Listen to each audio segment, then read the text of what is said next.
রাতের আলোর ঝলকানিতে রাজধানীর আর্মি স্টেডিয়ামে সুরের ঝংকার তুললেন উপমহাদেশের কিংবদন্তি সঙ্গীতশিল্পী রাহাত ফতে আলী খান।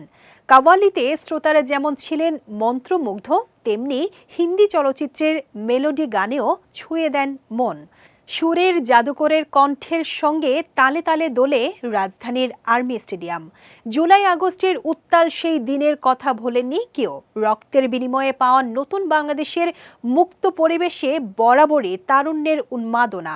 আর্মি স্টেডিয়ামে ২১ December Echoes of revolution concert সামনাসামনি যারা উপভোগ করেছেন তারাই এই উন্মাদনার সাক্ষী। এই কনসার্ট তরুণদের কাছে এসেছে ভিন্ন রূপে। জুলাই আগস্টে ছাত্র জনতার আন্দোলনে শহীদ ও আহত পরিবারের সদস্যদের সাহায্যের হাত বাড়ানোর এই কনসার্ট হয়ে ওঠে সবার আগ্রহের কেন্দ্রে।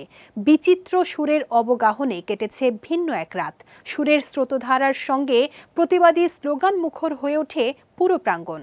দেশপ্রেমের অনন্য আবহ শুরু হয় সন্ধ্যা নামতেই।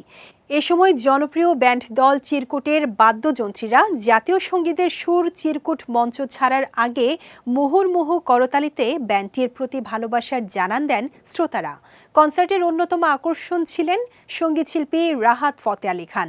বিনা পারিশ্রমিকে তিনি অংশ নিয়েছেন এই সঙ্গীত আয়োজনে। এই শিল্পী যতক্ষণ গান গেয়েছেন শ্রোতারা তন্ময় হয়ে শুনেছেন, কখনো উচ্ছ্বাসে আত্মহারা হয়ে শূন্যে ভাসিয়েছেন নিজেদের।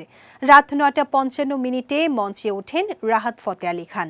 দর্শকেরা করতালি দিয়ে তাকে স্বাগত জানান। মঞ্চে উঠেই পরিষ্কার বাংলায় রাহাত ফতে আলী খান বলে ওঠেন, আসসালামু আলাইকুম বাংলাদেশ, আমি তোমাকে ভালোবাসি। আর্মি স্টেডিয়ামের অগণিত দর্শকের সঙ্গে শুভেচ্ছা বিনিময় করে গান ধরলেন তু না জানে আসপাস হ্যায় খুদা।